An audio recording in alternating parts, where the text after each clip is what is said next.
Assalamualaikum warahmatullahi wabarakatuh. Kami dari kelompok komunitas cabai. Sebelumnya perkenalkan, nama saya Tuah Adjan Syaji Pramudia. Saya Ratna Safira. Saya Keila Nazifah Arlisi Putri. Kami akan menganalisis sifat fisik, mekanik, termal, dan hidrasi pada komunitas cabai yang akan kami lakukan di pasar tradisional. Baiklah, langsung saja kami ke titik lokasi.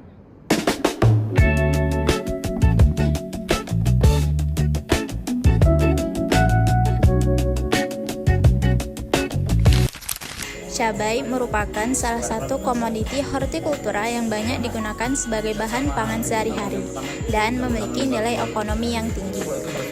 Nah, kenapa sih kami memilih cabai? Karena cabai mudah ditemukan di pasar serta memiliki sifat yang menarik untuk dianalisis, terutama karena kandungan air yang tinggi dan mudah mengalami kerusakan. Di sini kami melakukan pembelian cabai secara langsung di pasar tradisional. Dapat dilihat bahwa cabai dijual dalam kondisi terbuka dengan berbagai tingkat kesegaran. Kemasan yang digunakan umumnya sederhana, seperti plastik ataupun keranjang, tanpa perlindungan khusus terhadap tekanan maupun suhu lingkungan. Tujuan dari video ini adalah untuk mengetahui karakteristik cabai serta kaitannya dengan proses penyimpanan dan pengolahan yang baik. Pertama, kami akan melakukan pengamatan pada sifat fisik cabai. Berdasarkan hasil pengamatan yang kami lakukan, cabai memiliki bentuk memanjang dengan ujung yang meruncing. Ukuran cabai yang bervariasi tergantung jenisnya. Warna cabai yang diamati adalah warna cerah yang menandakan tingkat kematangan.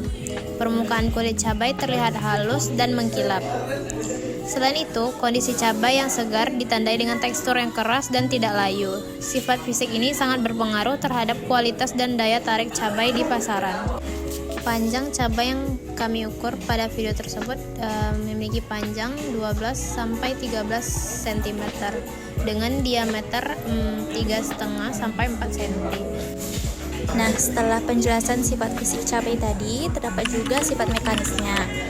Ditemukan beberapa kerusakan mekanis seperti memar, patah, dan lembek. Kerusakan ini disebabkan oleh proses transportasi, penumpukan, dan tekanan selama penyimpanan di pasar. Kemasan yang digunakan seperti plastik tipis kurang mampu melindungi cabai dari kerusakan tersebut. Hal ini menyebabkan kualitas cabai menurun dan mempercepat pembusukan. Ketiga, kami akan menjelaskan sifat termal dari cabai. Berdasarkan referensi jurnal yang kami dapatkan, cabai memiliki kandungan air yang tinggi sehingga sensitif terhadap suhu. Suhu yang terlalu tinggi dapat mempercepat proses respirasi dan pembusukan. Suhu penyimpanan yang baik untuk cabai adalah sekitar 7 hingga 10 derajat Celcius. Dengan suhu yang sesuai, laju kerusakan cabai dapat diperlambat sehingga umur simpannya lebih panjang. Terakhir, setelah sifat termal yang sudah kita amati, selanjutnya pada sifat hidratasi yang dimiliki oleh cabai. Cabai memiliki kandungan air yang tinggi, yaitu sekitar 80 hingga 90%. Akibatnya, cabai ini mudah kehilangan air melalui proses transpirasi yang menyebabkan cabai menjadi layu dan keriput. Selain itu, kelembapan lingkungan juga mempengaruhi kondisi cabai. Kelembapan yang ideal untuk menyimpan cabai adalah sekitar 85 hingga 90% agar cabai tetap segar. Analisis dan perbandingan yang telah kami lakukan berdasarkan pengamatan, kondisi penyimpanan cabai di pasar tradisional belum sesuai dengan kondisi ideal. Cabai disimpan pada suhu ruang tanpa pengendalian suhu dan kelembapan. Selain itu, penumpukan cabai menyebabkan kerusakan mekanis. Menurut referensi, cabai seharusnya disimpan pada suhu rendah dengan kemasan yang baik. Perbedaan ini menyebabkan cabai di pasar lebih cepat layu dan rusak. Selanjutnya yaitu kesimpulan. Dari hasil pengamatan yang kami lakukan, dapat disimpulkan bahwa cabai memiliki sifat fisik berupa bentuk yang memanjang dan berwarna merah cerah, serta mudah mengalami kerusakan mekanis.